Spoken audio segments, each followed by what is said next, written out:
Bonne nouvelle pour la rentrée académique 2022-2023, l'École supérieure d'administration, d'économie, de journalisme et des métiers de l'audiovisuel ESAE vous ouvre les portes de ses différents sites. À Gbedjourmende, à Bomé-Calavi, à Kpakpa et même à Parakou, l'université ESAE vous offre des bons d'études et des demi-bourses dans toutes ses filières en licence 1, 2 et 3. Et pour les 100 premières inscriptions en master 1 et 2, bénéficiez des demi-bourses. Nouveau bachelier, vous avez au moins la mention assez bien, inscrivez-vous vite à ESAE et bénéficiez d'un bon de 50 000 francs CFA. Étudiants, étudiantes et nouveaux bacheliers, payez 200 000 francs CFA en sciences de gestion, sciences économiques, sciences juridiques et en administration des affaires en licence 1, 2 et 3 et 500 000 francs CFA en master 1 et 2, 250 000 francs CFA en administration générale, administration des finances, journalisme et métiers de l'audiovisuel en licence 1, 2 et 3 et 600 000 francs CFA en master 1 et 2. Alors, inscrivez-vous vite et profitez des offres exceptionnelles mais également d'un enseignement de qualité à l'université d'excellence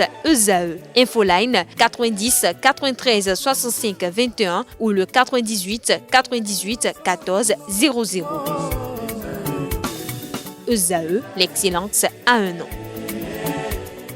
Mesdames et messieurs, bonjour et bienvenue sur Free Sport. La 18e édition du Tour cycliste international du Bénin a connu sa 5e et dernière étape le samedi 6 mai 2023. 50 coureurs ont compéti sur le circuit Serhoué-Cotonou d'une distance de 135 km. Au terme de cette étape, l'Algérien Hamza Yassine s'est imposé au sprint final et signe ainsi par la même occasion le plus grand nombre de victoires. Au classement général de cette dernière étape, Hamza Yassine est en tête avec 3 victoires en 5 étapes. Il est accompagné par El Dogmi Ashraf du Maroc, maillot jaune, et Badou Youssef de la même nationalité. Pour le classement général de la compétition, El Dogmi Ashraf est le grand vainqueur de la 18e édition du Tour cycliste international du Bénin. Il a fait un temps de 16 heures 34 minutes et 10 secondes pour achever les 663 km. Les 663,63 km. Il devance ainsi Hamza Yassine avec 6 secondes et le Camerounais Abosolo Clovis avec 18 secondes. Pour finir en apothéose cette fête du vélo, un Grand Prix de Cotonou a eu lieu le dimanche 7 mai sur la route des pêches de Cotonou. Autre information, le sélectionneur national du Bénin des Amazones U20, Abdoulaye Ouzerou, a révélé la liste des 25 joueuses qui prendront part à la Coupe des Nations UFOA B à Accra au Ghana le samedi 6 mai 2023. Cette liste de 25 est composée de 3 gardiennes de but, 8 défenseurs, 8 milieux de terrain et 6 attaquantes.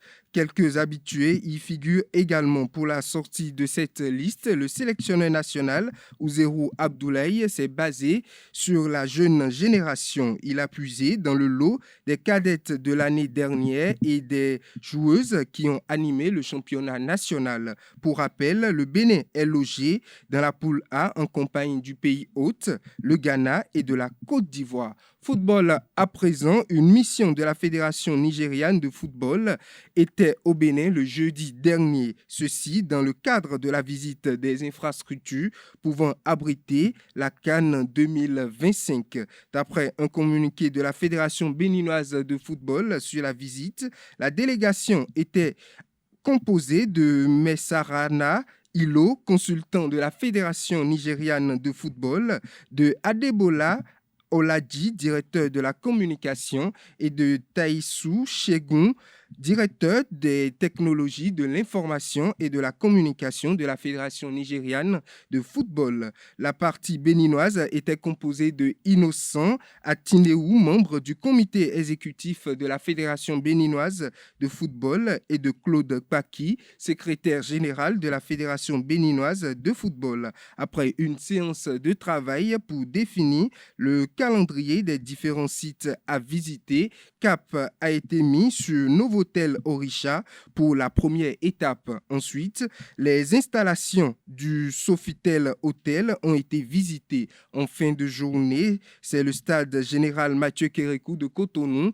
qui a accueilli la délégation. L'aire de jeu, les différentes salles de conférences et de réunion, les vestiaires des joueurs, le système électrique, les cabines de presse, les salles d'attente VIP et VVIP, les tribunes, tout a été passé au peigne fin. Pour la deuxième journée, la mission a été consacrée à la visite du stade Charles de Gaulle de Porto Novo. Le séjour de la délégation s'est achevé le vendredi par une visite de travail avec le président Mathurin Dechacus, président de la Fédération béninoise de football.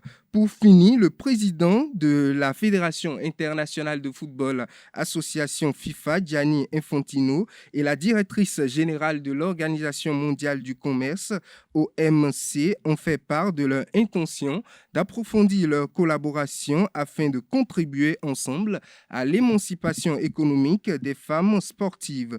La FIFA participe ainsi au programme Coton 4 de l'Organisation mondiale du commerce. La FIFA et l'OMC entendent donc réfléchir ensemble aux moyens d'augmenter la part des pays dans le coton utilisé pour la fabrication des vêtements de sport. Les deux responsables des instances ont exprimé leur volonté d'atteindre ces objectifs. Mesdames et messieurs, c'est tout pour Free Sport.